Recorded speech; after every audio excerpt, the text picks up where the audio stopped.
Ali está Charlemagne, o Karl de Grosse, ou seja, Carlos Magno, que se apaixonou por Arrinhar. Tem um Amstel. O quê?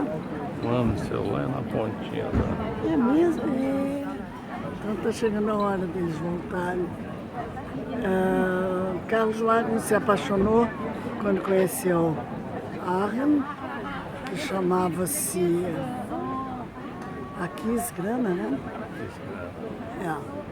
Aquisgrana.